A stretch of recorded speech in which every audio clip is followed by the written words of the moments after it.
Minasan-sama, konbanwa, distinguida concurrencia, muy buenas noches. En nombre de la Asociación Peruano-Japonesa, les agradecemos por acompañarnos hoy en la 8ª edición del Festival Cultural Nikkei. En esta oportunidad presentamos la conferencia Arquitectura, Ciudad y Nikkeidad en Lima Metropolitana, a cargo del Dr. José Hayakawa Casas, a quien presento a continuación. José Hayakawa Casas es arquitecto, maestro en renovación urbana por la Universidad Nacional de Ingeniería, UNI, y doctor en turismo por la Universidad de San Martín de Porres. Cursa el doctorado en estudios transversales en arquitectura y urbanismo de la Universidad Politécnica de Madrid y es director y editor de la revista Indizada Devenir.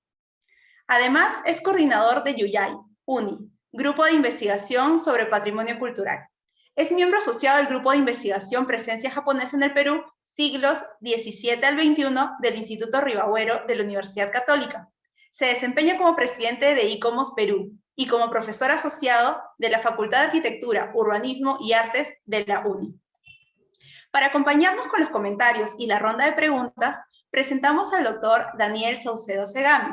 Él es actualmente profesor asociado de la Facultad de Ciencias Políticas de la Universidad Ritsumeikan en Japón. Es arqueólogo por la Pontificia Universidad Católica del Perú, magíster en estudios socioculturales comparativos por la Universidad de Okayama y doctor en estudios culturales comparativos por la Universidad de Posgrado para Estudios Avanzados Sokendai. Sus áreas de investigación incluyen la arqueología pública, arqueología andina y japonesa y la inmigración japonesa al Perú desde la perspectiva de la cultura material. Antes de dejarlos con nuestros invitados, les recordamos a todos que pueden formular sus preguntas en los comentarios de la transmisión de Facebook. Esperamos que disfruten de esta actividad. Adelante, doctor Hayakawa. Gracias, Yuri, y gracias a los organizadores, a la Asociación Peruano-Japonesa, a través de la Dirección de Cultura, por la invitación a disertar sobre este tema. He preparado un archivo, voy a compartirlo ahora. Listo. Ajá. Se llama Arquitectura, Ciudad y Nikkeidad en Lima Metropolitana, ¿no? Y se desarrolla en el marco de la programación de actividades que el 8º Festival Cultural Nikkei nos propone todos los años, ¿no? Para ello,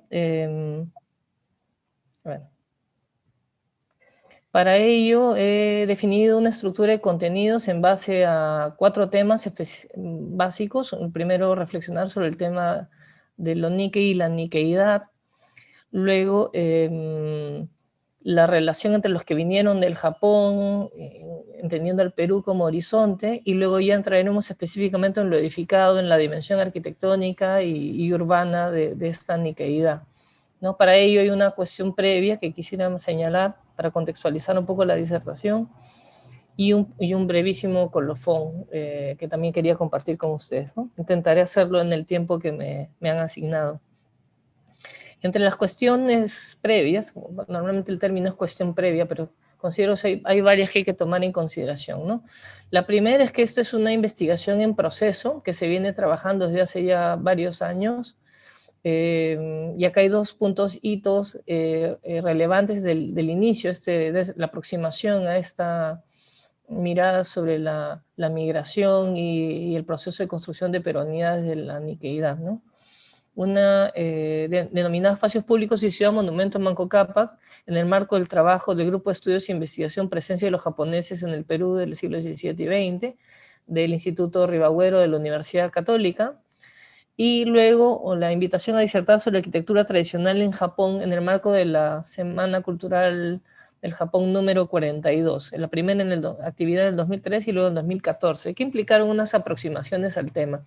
Una desde nuestra propia peruanidad y la relación que se iba estableciendo, y otra desde la lejanía del Japón, y veremos luego en el trabajo cómo se van a ir tejiendo algunos puentes. Entonces, esos son dos referencias de entrada.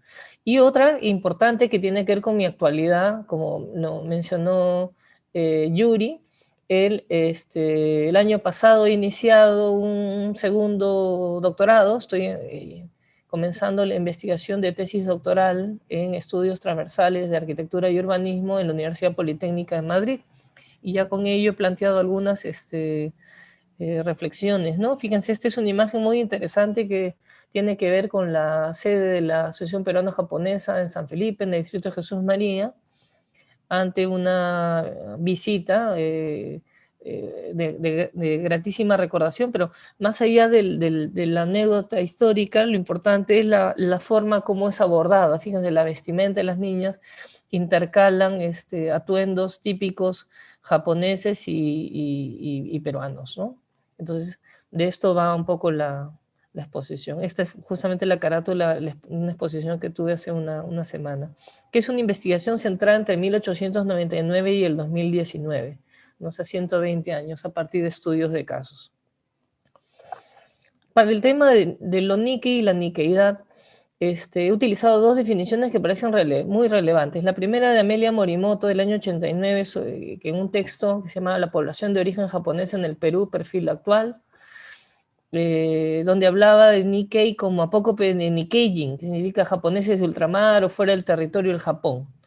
Y en ese texto del año 89, que tenía que ver con el famoso censo que se lleva a cabo, se entendía como de origen japonés.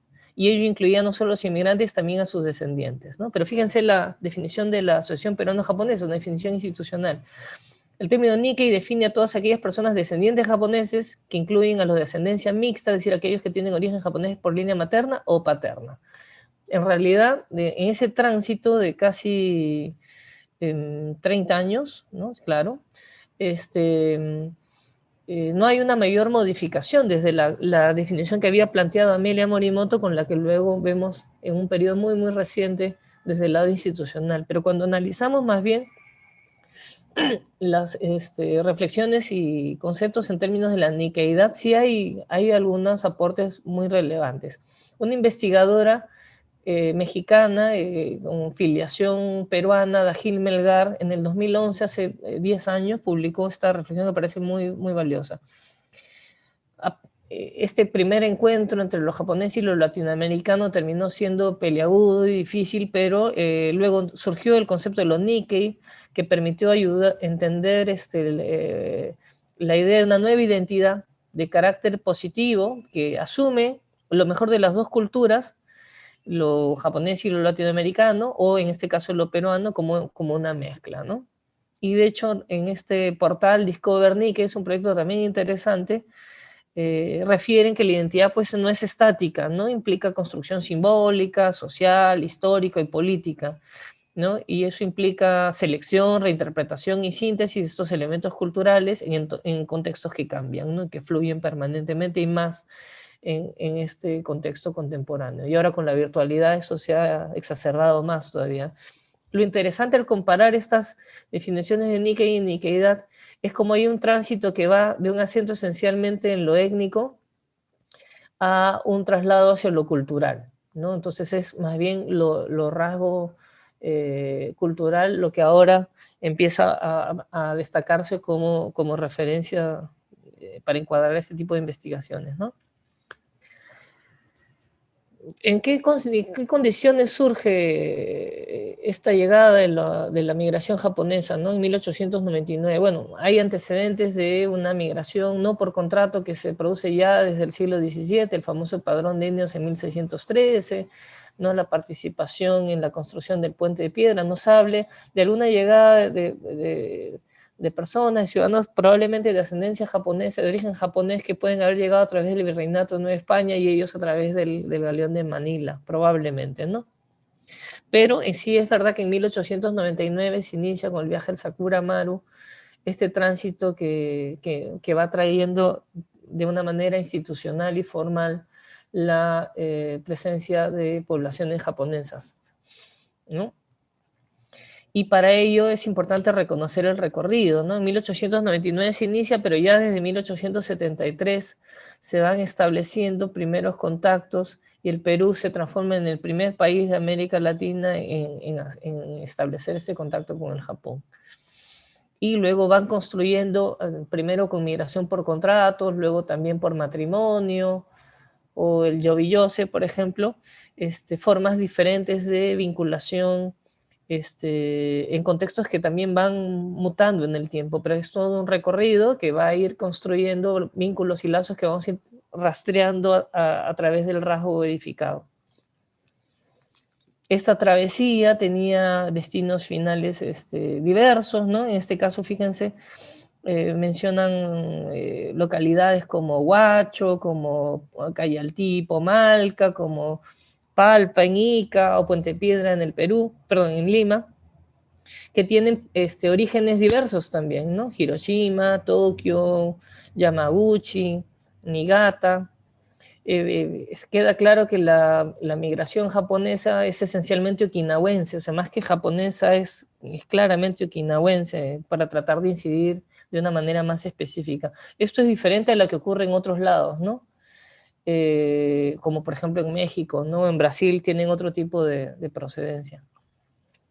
Y va generando acentos importantes, ¿no? Por ejemplo, en este primer grupo de japoneses en 1899, un 72% se asienta en el ámbito de Lima, ¿no? del departamento de Lima, y luego en Lambayeque y en La Libertad también 14%, ¿no? Con lo cual estamos cubriendo una buena parte del contingente inicial, pero luego se va produciendo ingresos a través de diversas otras zonas y se van generando también dispersiones relevantes, siempre con una centralidad importante, es el caso de Lima, que van generando vínculos y conexiones diversas, ¿no? Entonces yo he elegido a Lima como objeto de estudio porque claramente es el laboratorio principal para rastrear ese tipo de vínculos, pero queda claro que no es el único caso, ¿no?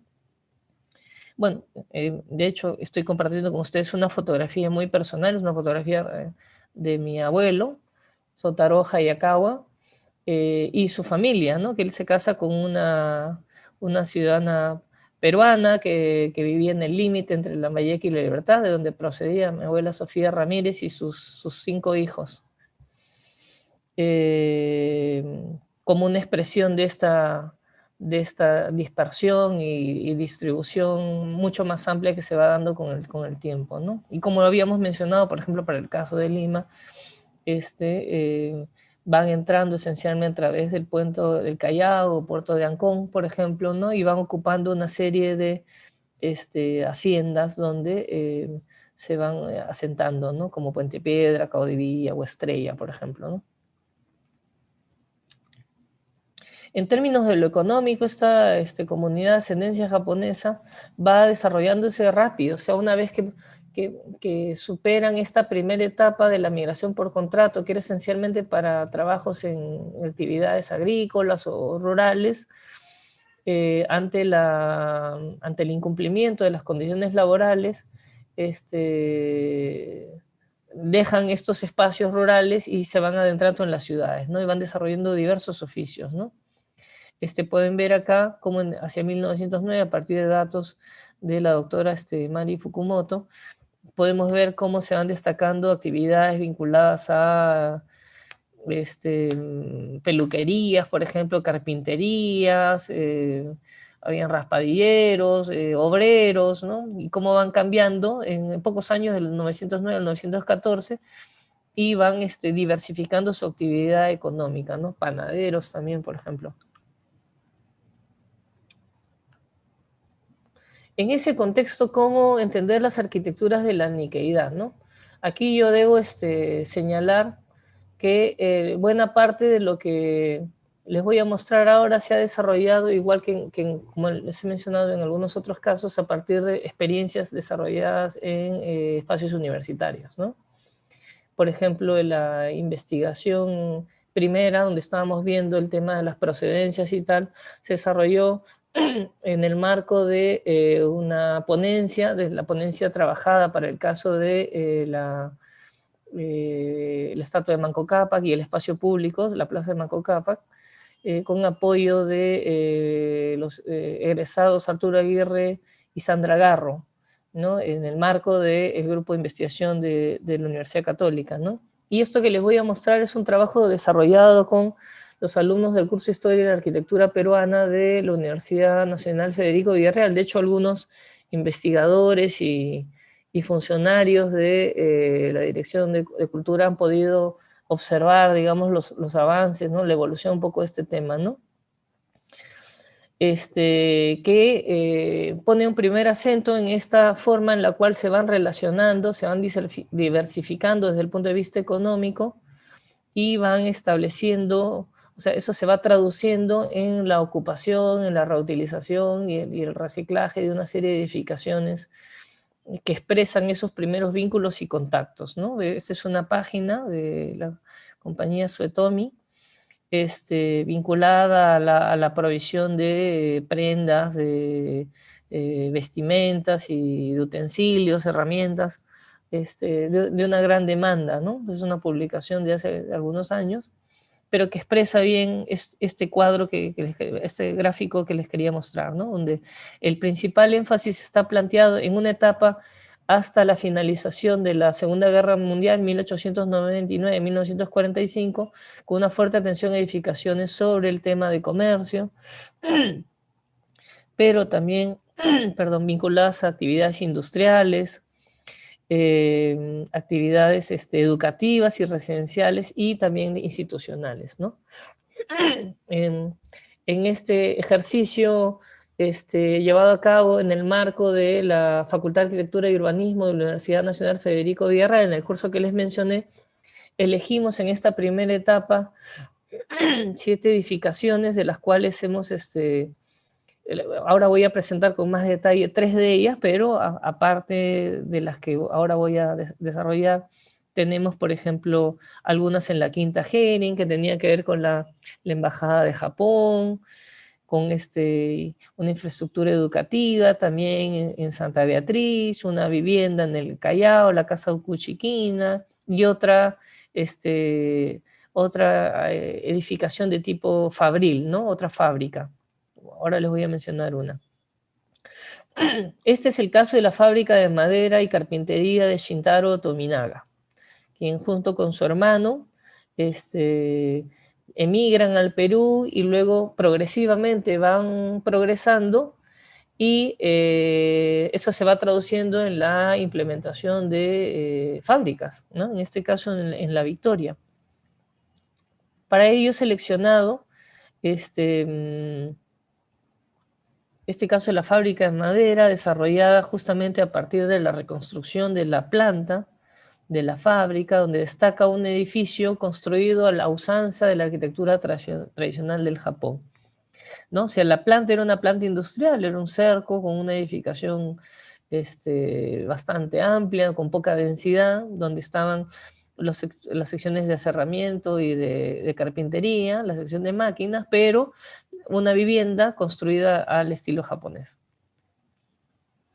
que es reconstruida en sus condiciones materiales, fíjense, a través de estas isometrías explosadas y reconstrucciones tridimensionales, podemos observar no solo los hilos, las chimeneas, sino las 2 plantas industriales de las que les había conversado y la vivienda justamente reconstruida en sus características originarias, ¿no? Importante aquí es percatarse que esta fábrica utiliza tecnología interesante y absolutamente vigente en la época, en el inicio del siglo XX, a partir de tijerales de madera y con lucernarios que permitían iluminación y ventilación desde la zona del techo. Y que tenía una organización bastante clara en base a ejes compositivos, pero con unas zonas clarísimas, ¿no? O sea, en términos funcionales, la edificación estaba organizada de una manera que permitía una gran eficiencia en los procesos productivos, ¿no? Y eso es algo absolutamente necesario en una entidad fabril, ¿no? Esta es una fotografía del edificio, que les decía, el edificio de arquitectura tradicional japonesa, construida al interior de la fábrica, ¿no? Otra edificación importante la constituye una peluquería, la peluquería del señor Takahashi, o la Casarrada, como se le llama también en el centro de Lima, que plantea este momento en el cual la población de ascendencia japonesa se inserta en la ciudad, como lo mostró la doctora Fukumoto, y poco a poco va asumiendo una serie de labores, de usos, participa de prácticas sociales que los va empoderando y va generando vínculos muy intensos con la comunidad, en este caso limeña, ¿no? En este caso he seleccionado algunas imágenes que tienen que ver con análisis que hemos hecho sobre los edificios, en este caso a partir, este es digamos la casa Rada, pero imagínense que está partida por la mitad, y entonces analizamos la ventilación, ¿no? La ventilación cruzada que atraviesa la zona propiamente de la peluquería, ¿no? Por otro lado, sino que atraviesa la casa completa, digamos, ¿no? Y genera una sensación térmica bastante agradable. De la misma manera, se ha analizado la edificación desde su asoleamiento en temporadas de verano y de primavera, y podemos observar que esta vivienda, que no está pensada desde la lógica de la arquitectura tradicional japonesa, sino más bien una vivienda de los 20, ¿no? Muy vinculada con la arquitectura que se llevaba a cabo en ese momento, que es una arquitectura historicista, brinda condiciones bastante favorables para el trabajo que se llevaba a cabo ahí, ¿no? Desde la ventilación y también desde la iluminación. En estas planimetrías, donde vemos la primera planta, donde esencialmente se lleva a cabo las actividades de la peluquería, porque luego las otras secciones de la planta tienen otras funciones, y luego los cortes. A través de la planimetría se pueden observar con claridad cómo se van organizando los espacios, ¿no? Y este es un proceso de reconstrucción de la espacialidad de la peluquería, que es uno de los oficios más queridos y son los cuales se establece mayor grado de identidad de esta primera generación, de estas primeras décadas, ¿no? de Nikkei-data en Lima metropolitana, ¿no? Y en otras ciudades también, ¿no? Que fíjense, a través de un biombo establecen zonas de damas, zonas de caballeros, ¿no? Y con el mobiliario de la época que planteaba una experiencia espacial bastante gratificante y sumamente ordenada, ¿no? Como tercer caso de esta primera etapa, que yo lo planteo hasta 1945, o sea, con la finalización de la Segunda Guerra Mundial, se destaca también una arquitectura de la educación, ¿no? Que fuera muy importante. En este caso estamos hablando del Colegio Callao Nihonjin Shogaku, que es uno de los referentes más importantes que tiene el puerto del Callao, y sobre el cual vamos destacando, fíjense, el surgimiento, ¿no? Hacia el año 26, 17 de junio de 1926, es decir, evidencia cómo desde un tiempo muy temprano, a través de la actividad de la prensa, pero también desde la educación, se van consolidando los vínculos, porque la idea de estos primeros migrantes era capitalizarse, ¿no? Como bueno, muchos de nuestros emigrantes lo han hecho y lo siguen haciendo, ¿no? Es ir a otra realidad, a otro espacio, con tratar de conseguir algún capital que permita apoyar a la familia a la distancia, no ultramar, y en algún momento retornar, ¿no? Y entonces por eso la educación que seguía los contenidos, ¿no? Los sílabos, el plan de estudios, y con profesores traídos de Japón, aseguraban que la segunda generación, ya no la de los Issei, sino la de los Nisei, pudiera retornar y reinsertarse sin ningún problema, ¿no? Situación que ocurrió de manera marginal, ¿no? En general la mayoría se establecieron. Bueno, a través de estos cortes podemos observar un poco la arquitectura que teníamos, es decir, un gran patio y dos grandes pabellones con unas escaleras externas, ¿no? De dos tramos, que conducían a una circulación que a su vez distribuía en la segunda planta, ¿no? Y que formaba también como un techo, una especie de marquesina para la circulación de la primera planta, ¿no? En este caso, bien, hacemos un análisis constructivo, una edificación que se construye a partir de apoyos de madera, ¿no? Con columnas y vigas de madera, vigas, viguetas y tablones que van respondiendo con la tecnología que tenían y los recursos que tenían a disposición a las nobles, a la noble misión de educar a las nuevas generaciones. También es importante en este caso del colegio haber hecho el análisis ambiental respectivo, en este caso desde los vientos, porque eso permite entender que justamente la disposición de los pabellones de esa forma y a partir de donde provienen los vientos en la zona, generaban un proceso de recirculación bastante agradable que, tomando en consideración una buena cantidad de estudiantes que lo utilizaban, aseguraba el confort adecuado, ¿no? Y que también desde lo funcional permitía que las diversas actividades que se planteaban, algunas deportivas, algunas artísticas, cívicas, se pudiesen llevar sin ningún problema, ¿no? Tenía una disposición bastante eficaz en la utilización de los espacios que aseguraba una buena calidad, ¿no? Una experiencia arquitectónica, espacial, funcional, constructiva, bastante adecuada. Si hablamos de las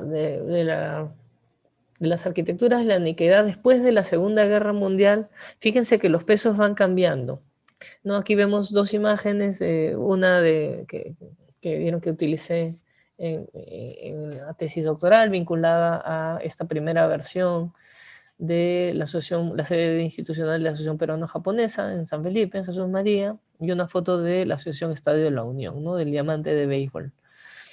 Bueno, en un segundo mapeo de las arquitecturas de esta segunda etapa, encontramos que el comercio sigue siendo la actividad principal, pero va dando espacio a otras, ¿no? Bueno, la educación también se potencia a través de la aparición de diversos colegios, pero, por ejemplo, aparece la actividad de salud, la actividad cultural, pero también la actividad industrial e institucional siguen manteniéndose de manera relevante. Para ello, además de los tres casos que ahora también voy a detallar, se consideraron otros que tienen que ver con esta enorme cantidad entre los comercios de restaurantes que han ido apareciendo sobre todo desde los 90, ¿no? Desde cuando el poeta Rodolfo Inostroza habló por primera vez de la gastronomía Nikkei, y entonces se ha ido consolidando un movimiento muy importante que a todos nos llena de orgullo y que de alguna manera interpreta esta idea de construcción de la peruanidad, como diría mi tesista y amigo Haroldo Giga, con sabor oriental, ¿no?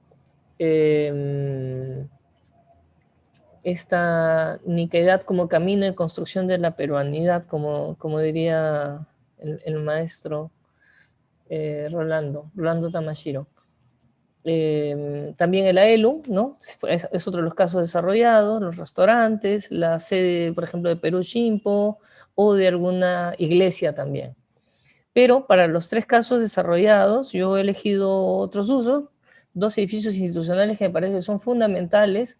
El primero, por supuesto, el de la Asociación Peruano-Japonesa, que aparece justamente en Jesús María como una actividad compensatoria por las vejaciones y las expropiaciones injustas que se llevaron a cabo de, por ejemplo, los colegios, ¿no? El colegio Teresa González de Fanning, que era el colegio en Lima Nico, ¿no? Y después ya quedó como Teresa González de Fanning, y bueno, muchísimos más, ¿no? Que pasaron en todo el territorio peruano.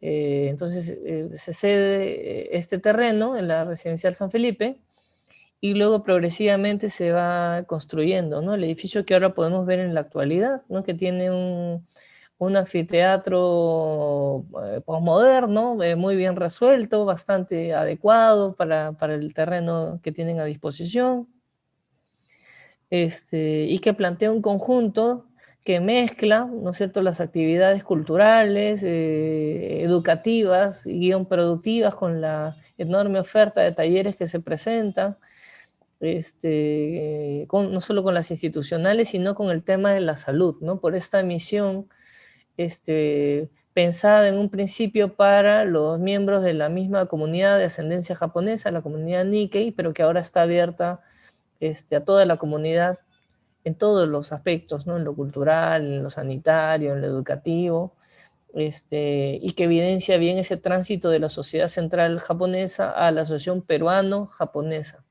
¿no? Peruano-japonesa del Perú y luego Asociación Peruano-Japonesa, ¿no? Y hay un tránsito, esa denominación habla también de un tránsito en las identidades, ¿no? De la misma manera, como en los casos señalados, también se ha hecho un estudio ambiental que evidencia varios méritos, varias bondades en el trabajo de el asoleamiento y también en el caso de la ventilación cruzada que asegura que un confort más que adecuado se pueda brindar en los diversos componentes del edificio. De la misma manera también, como les dije, en el análisis de los vientos también se ha considerado que hay aspectos relevantes, ¿no es cierto?, entre los diversos componentes y se asegura una distribución bastante adecuada, ¿no? Y finalmente también se ha considerado el caso de la sede institucional de la actual Asociación Okinawense del Perú, antes Asociación Fraternal Okinawense, es en el distrito de Ate, ¿no? A través de sus características, con una isometría explotada, que encuentra pues diversos componentes entre sí, ¿no? Y que tiene también una organización funcional bastante adecuada, ¿no?, para las necesidades de esta comunidad y que también ha sido analizada desde su volumetría, ¿no?, desde la forma en la cual está compuesta, ¿no?, y que atiende de manera bastante consistente las necesidades un poco de esta comunidad, ¿no? Y finalmente un edificio, un restaurante en Miraflores, que es el restaurante Maido, que habla de este boom asociado a la gastronomía Nikkei, ¿no?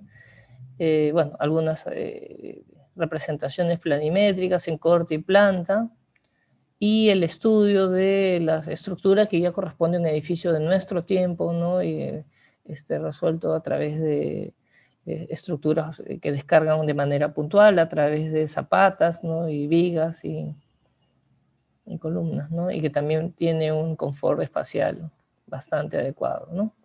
Entro en la parte final.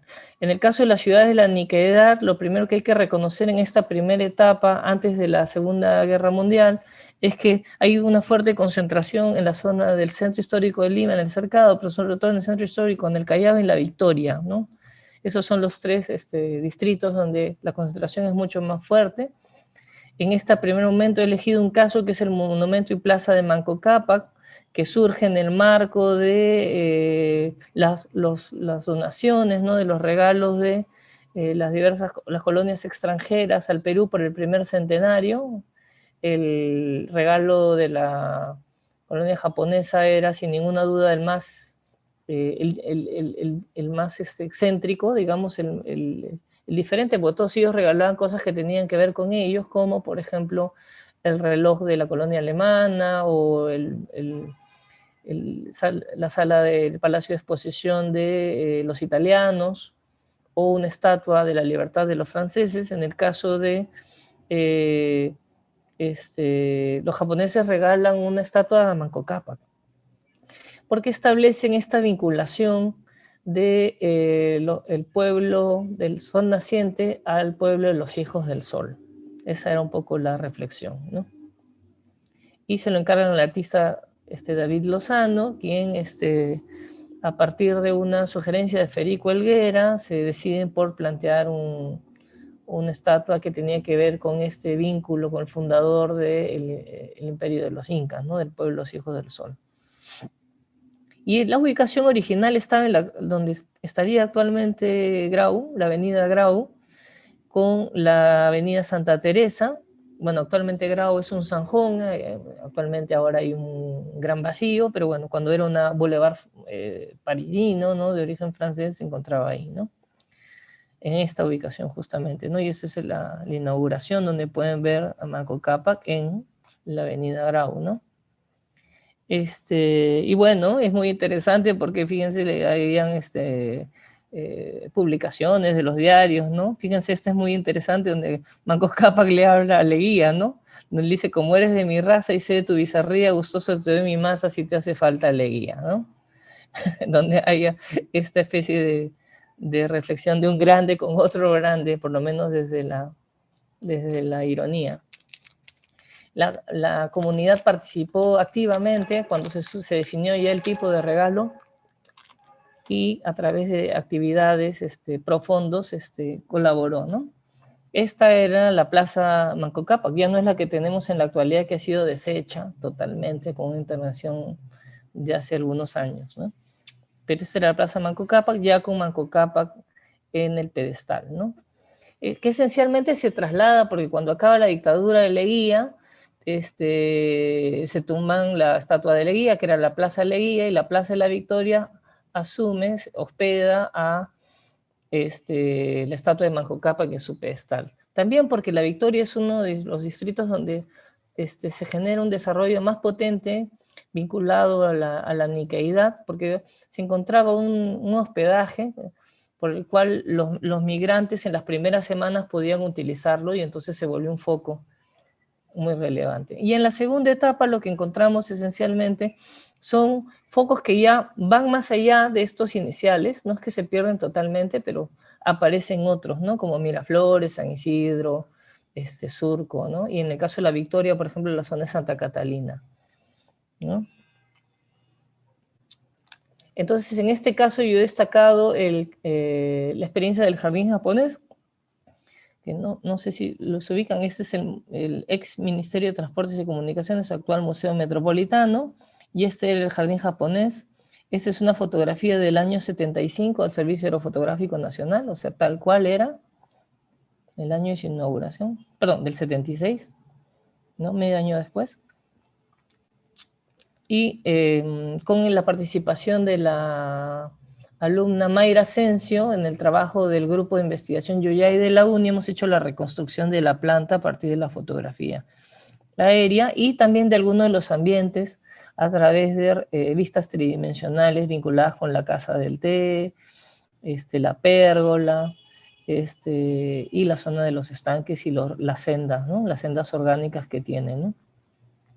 Bueno, a partir del año 73 aparece con una idea del alcalde de Lima, Eduardo Dibós, que plantea una reflexión del centenario del inicio del contacto y los 75 años luego de la llegada de Sakura Maru. Se establece una comisión de la construcción, cuyo presidente fue Chiyoteru Hiraoka, ¿no? Y con una serie de miembros en la comisión, que van convocando la participación de arquitectos japoneses y paisajistas Kenzo Gata y demás Saito, Shiro Hoshino y el ingeniero Dibós, y que a partir del año 73 va manifestándose a través de la prensa, ¿no? El 15 de marzo aparece la primera noticia: hubo realmente unanimidad en cuanto al jardín japonés de Vicente Tanguy, y ya el 8 de junio del 73 se entrega al alcalde de Lima el oficio de donación del jardín, ¿no? Que en un principio estaba pensado llevarse a cabo en el campo de Marte, y luego finalmente se decide hacerlo en el Parque de la Exposición. El 1 de diciembre del 73 se lleva a cabo la colocación de la primera piedra. Durante el 74 se van avanzando con las obras, y ellos, los arquitectos, ya en el 2 de agosto del 74, ellos mencionaban que para que adquiera, digamos, el perfil propio de un jardín tradicional japonés iban a tener que pasar de 4 a 5 años. Y finalmente se inaugura el 25 de marzo, ¿no? Una ceremonia sumamente lograda, con una gran aceptación del público, ¿no? Y finalmente, en los meses siguientes, en mayo, se completa los pabellones dedicados a la Casa del Té. Y esto ya es la última, ¿no? Creo que, bueno, al final he corrido un poquito. El colofón principal es que me deja este recorrido de varios años, y se han dado cuenta que he intentado articular diversos espacios de investigación sobre temas un poco de escalas y alcances diversos. No es el de las certezas, ¿no? Lo que este recorrido me va planteando y que quisiera que podamos discutir tal vez es cuáles niqueidades, ¿no? Cuáles son las niqueidades oficiales o las niqueidades alternas, ¿no? Alternativas, ¿no? Además construidas desde esta especie de institucionalidad central o de las institucionalidades que provienen de las prefecturas, ¿no? De las organizaciones de procedencia, que sobre todo desde Okinawa luego se trasladan y se reproducen y se alimentan y están absolutamente vigentes en la actualidad, ¿no? ¿Cuáles arquitecturas? ¿No? Esas arquitecturas con A mayúscula, ¿no? Esas arquitecturas de autor, de gran formato y escala, o las arquitecturas más modestas, como las que podemos ir vislumbrando a lo largo de esta exposición, ¿no? Y en cuáles ciudades, ¿no? En qué partes de la ciudad, en qué dimensiones de los imaginarios urbanos, ¿no? Con qué conexiones y vínculos están asociadas.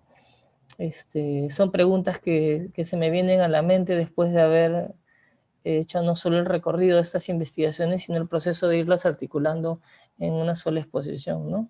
Como la foto que podemos ver de fondo de esta última diapositiva, ¿no? Una foto todavía difusa que va esbozando ciertas cualidades y características, pero que todavía requiere un recorrido más amplio que espero que se pueda seguir alimentando de estas preguntas y de otras más, ¿no? Bueno, con esto termino y estaré gustoso de atender las preguntas que puedan ir surgiendo. Muchas gracias, arquitecto. Ahora cedo la palabra al doctor Saucedo para que dirija los comentarios y las preguntas que el público ha dejado en los comentarios en la transmisión de Facebook. Adelante, doctor Saucedo. Muy buenas noches, arquitecto Jayacabas, doctor Jayacabas, que realmente ha sido una muy interesante exposición. Nos ha permitido observar un cambio, la dinámica, ¿no? Digamos, de los cambios en un proceso tan largo que ha sido la inmigración japonesa al Perú y la adaptación realmente de lo que viene a ser lo japonés a convertirse en algo Nikkei, o sea, básicamente algo peruano, ¿no es cierto? Esta integración casualmente, ¿no? Nos hace pensar justamente como usted habla acerca de esos temas sobre qué es lo ser Nikkei, básicamente, ¿no? A través justamente de la cultura material, ¿no? Que en este caso se refiere más a la arquitectura, ¿no? De los ejemplos que nos ha presentado rápidamente, es una lástima que no tengamos tanto tiempo para poder observar cada uno al detalle, porque estoy seguro que hay detalles muy profundos en cada uno de ellos. Es muy interesante, más que nada, observar que efectivamente hay una inicial intención, ¿no? de evocar el origen japonés de alguna manera, ¿no? Que en cierta manera va un poco cambiando y adaptándose durante el tiempo, ¿no? A quizás algo que se va sintiendo cada vez más lejano, ¿no? Al menos esa es un poco la impresión que me da, sobre todo cuando observamos ya arquitectura un poco más reciente, ¿no? Claro, obviamente con excepciones como han sido, por ejemplo, el jardín japonés, ¿no? Que es netamente una idea completamente, bueno, japonesa, básicamente, ¿no? Pero su extensión también es distinta, ¿no? Un poco tratando de aprovechar para hacerle algunas consultas sobre estos temas, porque que son particularmente de mi interés. Quería primero hacerle la primera consulta acerca de los elementos japoneses que ustedes han estado observando, digamos, en este estudio, ¿no? Se han remitido sobre todo a elementos estéticos, me parece, ¿no es cierto? En algunos casos han mencionado también, bueno, algunas cuestiones de funcionalidad, por ejemplo, lo que se refiere a lo que es la forma de manejo del aire, por ejemplo, ¿no? Sin embargo, algo que es muy, pero muy particular de la arquitectura japonesa, que eso es algo que me interesaba saber si se daba, es las orientaciones, por ejemplo, ¿no? Las orientaciones de las estructuras, ¿no? En Japón hay una fuerte inclinación a que las estructuras, la arquitectura en general de casas, por ejemplo, ¿no? Aproveche mucho la iluminación y el sol, ¿no? En el caso como está en Japón, está en el hemisferio norte, la idea es que las casas estén orientadas hacia el sur, por ejemplo. De esa manera pueden aprovechar el sol todo el día, ¿no? igualmente hay ciertos tabús acerca de ciertas orientaciones, ¿no? Por ejemplo, el norte está usualmente asociado a temas de muerte, ¿no? Entonces, por ejemplo, los dormitorios, las camas, no se pueden poner la parte de la cabeza hacia el norte, ¿no? Entonces, en general se trata un poco de evitar esa zona, ¿no? Y también está el hecho del número 4, ¿no? Que es como está muy relacionado al término shi, que se refiere a, bueno, el 4 significa sí. En japonés, que está muy parecido a la palabra de muerte, ¿no? Que es un tema un poco tabú. Usualmente se suele evitar números 4, ¿no? En arquitectura, en regalos, etcétera, ¿no? ¿Han podido observar alguno de estos elementos dentro de los ejemplos que ustedes han presentado? No he podido encontrarlos, y de hecho los he buscado, creo yo porque a ver, el proceso de ajuste a un nuevo país y una nueva circunstancia en condiciones difíciles, ¿no? De iniciar todos los que nos ha tocado iniciar otra vida en otro lado, sabemos lo que es al principio, es muy duro al principio. Creo yo que los llevó a priorizar otros aspectos más pragmáticos, digamos, ¿no? Yo creo que, y debo reconocer que no he presentado muchos casos de arquitectura residencial, creo que es más bien hacia las casas y donde estos aspectos más simbólicos, menos funcionales, menos técnicos, digamos, ¿no? O estéticos, aparecen con mucho más claridad, ¿no? Por ejemplo, con la idea de que hay el Butsudan, ¿no? La presencia de esta suerte de altar familiar, ¿no? Con esta figura patriarcal al interior de las casas, que en mayor o menor medida, con mejores o peores condiciones materiales, hablan de esta cosmovisión, ¿no? Pero en algunos de los casos que he mencionado, como por ejemplo, no sé, las peluquerías o los restaurantes, el asunto no se resuelve de esa manera. Quisiera yo salirme un rato de la arquitectura e ir a otra disciplina para tratar de tener puentes. La verdad es que cuando yo empecé a investigar un poco sobre el tema de Nikkei, yo llego a la Nikkei como varios, por ejemplo, a través de la gastronomía. Recuerdo un curso de Ciudad y Cultura que llevé en la maestría y me acuerdo que analicé por primera vez la ciudad un poco desde la ciudad de la gastronomía Nikkei, me acuerdo, ¿no? Que ese fue mi trabajo final. Y una de las cosas que me hizo ver el profesor en aquel momento era que yo tenía un prejuicio cuando hablaba de la gastronomía Nikkei, y yo pensaba, claro, en lo que ahora entendemos como gastronomía Nikkei, pero claro, la gastronomía Nikkei era comida peruana hecha con cortes y con algunos condimentos muy específicos, con algunas cocciones muy puntuales que generaban algunas variantes en el sabor que lo vinculaban con este paladar más oriental, digamos, ¿no? Pero era una comida esencialmente, o sea, reconocible totalmente como peruana, que era de mucho agrado de los comensales, porque al final lo que querían ellos era venderla, digamos, ¿no? Entonces yo creo que ese espíritu que uno puede observar en ese tránsito también lo podemos encontrar un poco en la arquitectura, ¿no? Donde las modificaciones no son grandes en realidad, ¿no? Tal vez en espacios más privados, ¿no? Como en las viviendas más familiares, se puede encontrar otro tipo de continuidades más simbólicas, pero no en los casos que yo he ido rastreando ahora, que son arquitecturas un poco de más largo aliento, digamos, ¿no? De una escala un poco mayor. Un poco para resumir, un poco conectar también con lo que estamos viendo nosotros a través de Cultura Material en el mismo grupo en el que estamos. Casualmente, pareciera haber una especie de, bueno, lo que los japoneses llaman uchi adentro y un soto, ¿no? Afuera, ¿no? O sea, como que hay una clara forma de mantener al menos aparentemente, ¿no? Lo más japonés, más interno, y realmente lo más visible, digamos, más adaptado, ¿no? Al medio, ¿no? ¿Estaríamos hablando quizás un poco de eso? Sí, me parece que es una interpretación correcta, ¿no? Efectivamente, digamos, las esferas de lo público y lo privado, ¿no? De lo familiar y lo social, quedan muy claramente establecidas en los edificios que he analizado, ¿no? Que no solamente responden a las zonificaciones de cualquier arquitectura occidental, europea, como la que en el Perú se llevaba a cabo a fines del 19, inicios del 20. Clarísimamente las referencias miraban hacia París, hacia Londres y Berlín, o Madrid. Sino que creo yo que en el proceso de reapropiación, ¿no? De las familias y de los trabajadores y de los individuos de ascendencia japonesa, sobre todo en la primera y segunda generación, sobre todo en esas dos, claramente hay un proceso de construcción de un espacio más íntimo, más personal, y de protección probablemente de ese espacio, y de unos vínculos más visibles y más explícitos en los términos de los otros, digamos, ¿no?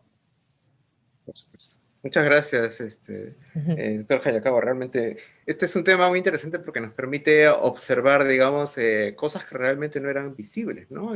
Realmente estos procesos de adaptación, ¿no? De los Nikkei parecieran ser simples, pero realmente son más complejos de lo que estamos viendo, ¿no? Yo tengo más preguntas que las que tenía antes de iniciar esta. Pero bueno, de eso se trata también, ¿no? Perfecto. Tenemos algunas preguntas del público que creo que sería interesante poder sí, exponer aquí. gusto. Una de ellas es, bueno, su exposición se refirió más a la parte de Lima, obviamente, por cuestiones de tiempo, pero casualmente uno de los participantes nos está preguntando si hay registro de edificios influenciados por la arquitectura japonesa en el Cusco, quizás en otras provincias. Bueno, a ver,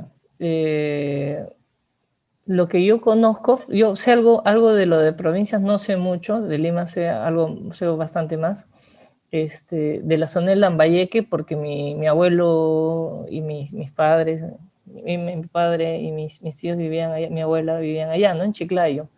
Pero tratando de interpolar eso hacia el Cusco, lo que entiendo es que tal vez las famosas sociedades de auxilios mutuos, ¿no? Donde, por ejemplo, el Tanomoshi, por ejemplo, era una de las actividades principales, no sé si lo siguen siendo, pero lo han sido durante muchísimo tiempo.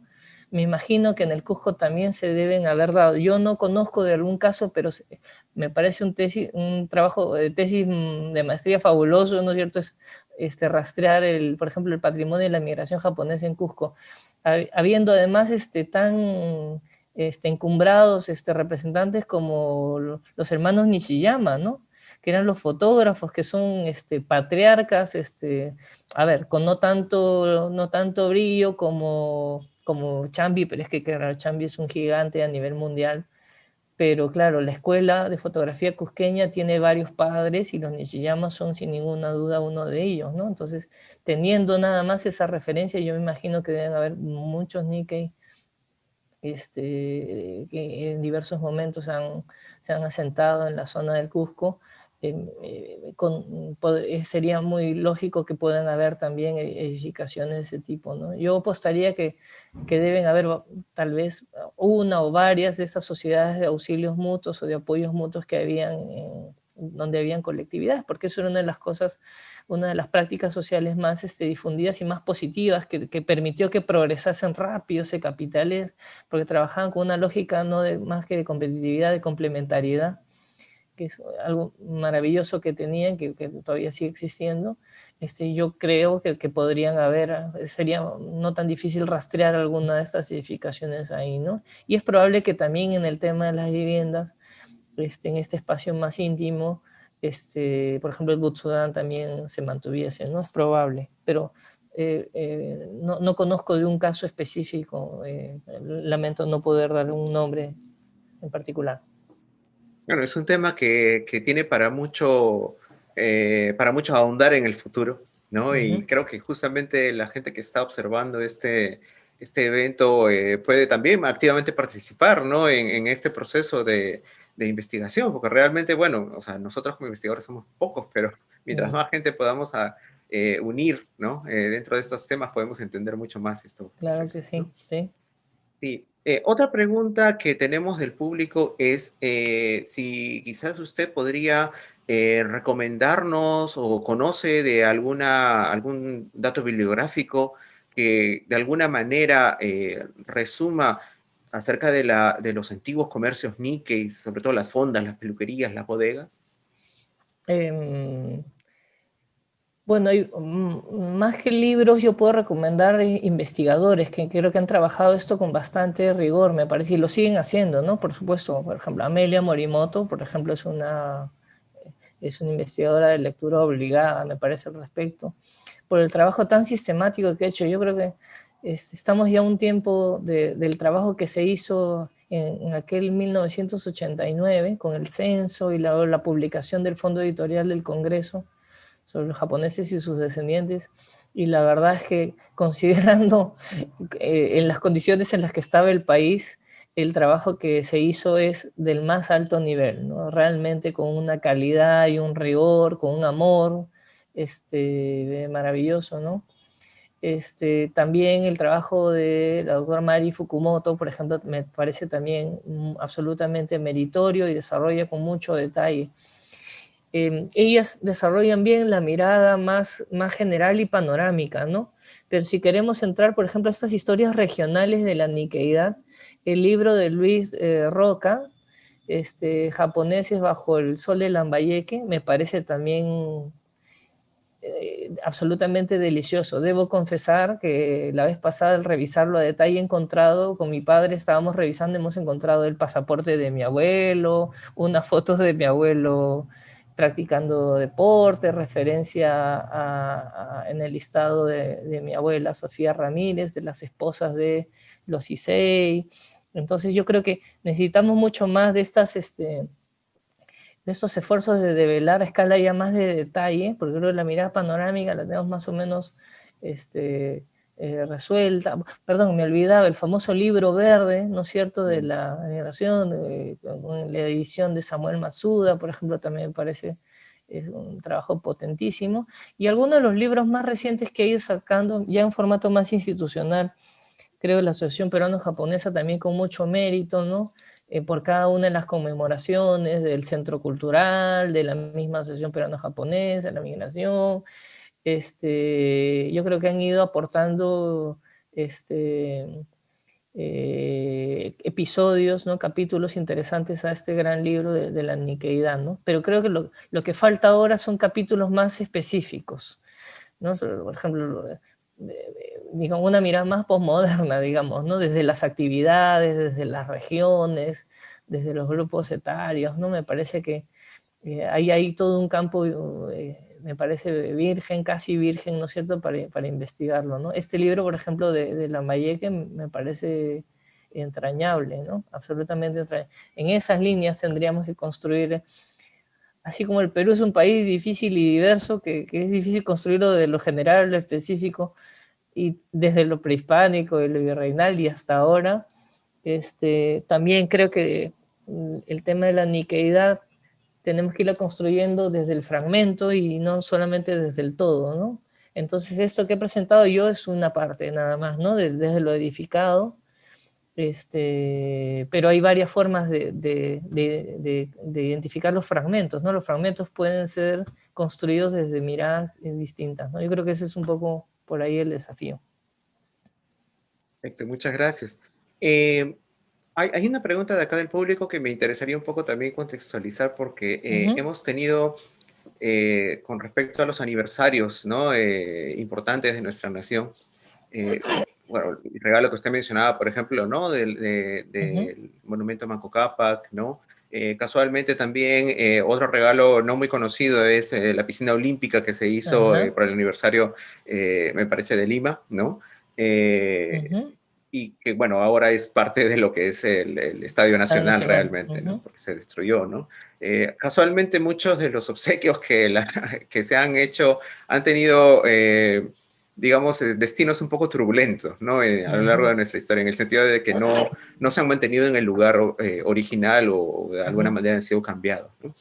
En el caso del jardín japonés, en el Parque de la Exposición, ¿cuál es su situación actual, por ejemplo?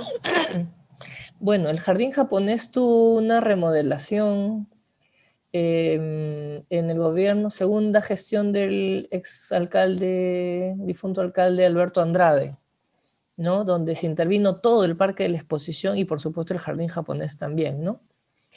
Yo recuerdo haber ido con mi abuelo al Jardín Japonés en la Lima de los 80, a fines de los 80, yo era un adolescente, recuerdo.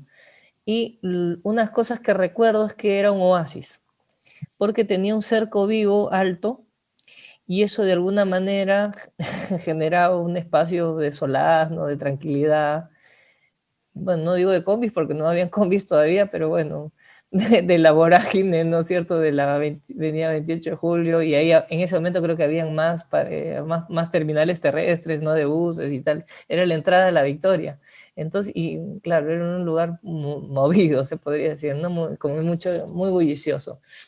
Pero claro, el jardín, al tener esta especie de cerco vivo, mantenía una unidad de paisaje. O sea, yo en ese momento no estudié arquitectura, no tenía ni idea del tema, pero como usuario, ¿no? Como ciudadano, me sentía en un lugar que tenía una importante preservación de la sensación espacial, ¿no? Entiendo yo en esta investigación que he hecho del jardín japonés es que luego cuando se interviene el arquitecto Augusto Ortiz Ceballos, que era el jefe del equipo, en este proyecto se llamó el Parque Cultural de Lima, y donde a la cabañita le aparece una infraestructura monumental, ¿no es cierto?, en concreto armado, maravillosamente fuera de escala. O sea, es buena arquitectura fuera de escala, con todo, le digo con mucho respeto a mi maestro, se lo he dicho y se lo digo ahora también, me parece que es una gran arquitectura, una escala muchísimo más grande que la de la cabaña. El problema es que tiene un impacto luego también hacia el jardín, porque está ahí a metros nada más, ¿no? Bueno, y en un acto absolutamente bien intencionado, él decide eliminar el cerco vivo, de tal manera que el jardín se integre al parque.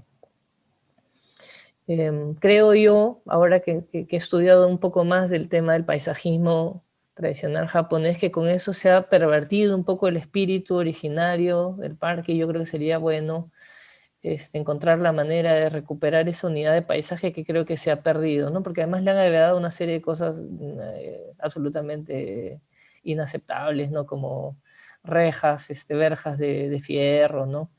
Y además, claro, en esta idea de que el jardín japonés sea otro ingreso importante para el parque hacia la zona de 28 de julio con el ex Ministerio de Transportes, le comieron una parte del jardín, ¿no? O sea, se retrasó ese ingreso, que es un sector circular, se retrasó unos metros con un ingreso postmoderno, ¿no es cierto?, en clave contemporánea, creo yo, de una especie de recuerdo del mercado de Trajano en la avenida 28 de julio, y con el jardín japonés ahí a la espalda, en una situación un poco extraña, digamos, ¿no? Algunos amigos que han visto eso conocen, claro, y se parece un guiño al mercado de Trajano con un jardín japonés en la avenida 28 de julio, ¿no? Bueno, si existiese la posibilidad, la vez pasada que sustenté el doctorado, creo que uno de los jurados me dijo que estaban, parece, contratados por la Municipalidad de Lima. O sea, parece que hay un arquitecto patrimonialista español, me dio su correo electrónico, me dijo que lo habían contratado para hacer una consultoría, estudiar la recuperación al respecto. Entonces yo le di algunos datos y tal, pero me dijo que una de las cosas que iba a intentar cuando conversamos en la sustentación era justamente devolverle la unidad de paisaje que él también cree que se ha perdido en ese acto absolutamente bien intencionado, vamos a llamarle democrático e inclusivo, de integrar un poco de facto el jardín japonés al parque de la exposición, ¿no? Yo creo que hay formas de preservar la unidad del paisaje y lograr que esa permeabilidad se pueda lograr, ¿no? Siempre en los matices hay posibilidades que a veces el blanco y negro no nos deja ver. Sí. Bueno, es un poco uno de los grandes problemas, ¿no? De justamente estos shocks culturales, ¿no? Casualmente algo, no parecido, pero digamos un shock también similar fue el que pasó en Chile con el jardín japonés que se hizo allá justamente donde la gente empezó a utilizarlo como si fuese una cancha de fútbol, por ejemplo, ¿no? A meter así. Entonces, realmente es un poco tratar de tender puentes, ¿no? O sea, porque el jardín japonés realmente tiene más una orientación de contemplación, ¿no? Claro, Más que justamente un sentido de parque como lo tenemos nosotros un poco claro, más claro. claro Sí, que sí. sí. Hay un elemento más, perdón, el último, un último comentario. Casualmente que nos hacen, que quería un poco conectarlo con la pregunta inicial que le hice, y justamente nos comenta el señor Héctor Kuroiwa justamente sobre un restaurante que diseñó, que tuvo que hacer cambios porque un ambiente tenía que ver con este concepto de la yuta. Bueno, la yuta es una parte de la creencia dentro de Okinawa, ¿no? Justamente acerca de los espacios donde deben ir o no deben ir algunas ciertas cosas, ¿no? No voy a ahondar mucho ahí, pero justamente eso es un poco lo interesante también, ¿no? Japón siempre se ha considerado un poco como un elemento único, como que todo Japón es todo igual, pero Homogéneo. realmente, claro, las regiones son muy distintas y nosotros hemos recibido mucha más gente inclusive de provincias en Japón, ¿no? Por ejemplo, Okinawa obviamente es uno de los grupos más grandes, seguido por Kumamoto, y seguido por otras provincias, ¿no? Que casualmente en la época eran muy rurales, ¿no? Pero que mantenían unas creencias muy propias, ¿no? Entonces, es probable que inclusive dentro de lo que nosotros vemos en la arquitectura Nikkei se puedan quizás identificar algunos de estos elementos regionales. Absolutamente, que es algo que me he ido percatando en el tiempo, ¿no? O sea, creo yo, haciendo una autocrítica, que tengo que enfatizar mucho más en estas niqueidades, ¿no? No una niqueidad, sino hay niqueidades, porque efectivamente las procedencias no terminaron a la llegada de Cerro Azul, o del Callao, o de Huacho, o de Eten, ¿no es cierto?, en Lambayeque, ¿no? Sino, no solo pervivieron, sino siguen completamente vigentes. Y entonces, efectivamente, estas asociaciones, a partir de la procedencia originaria, han ido generando vínculos y tejidos que seguro se expresan también en la arquitectura y la ciudad de Lima, ¿no? Y que mi discurso no ha visibilizado, por ejemplo, ¿no? Porque claro, yo partí de la premisa de la vinculación entre Perú y Japón, o entre Okinawa y Lima, digamos, mayormente, ¿no? Pero claro, ya el reconocimiento de Okinawa, por lo menos de entrada, te plantea un aterrizaje mucho más específico. O sea, Okinawa era un país, no era Japón, ¿no? Hasta el siglo XIX, ¿no? Y después fue anexado un poco de facto, era el Ryukyu, ¿no? El reino de Ryukyu, que culturalmente está en ciertos aspectos más vinculado con China que con Japón, ¿no? Porque ha tenido muchos vínculos con Filipinas, ¿no? Se tenía una red de vínculos culturales con el sudeste asiático, así sumamente importante.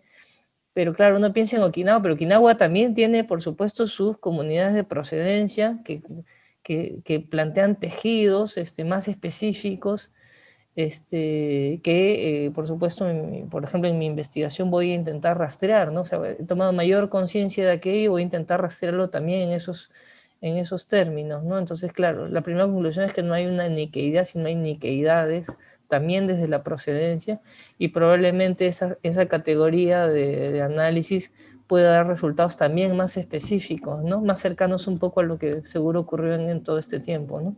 Sin ninguna duda.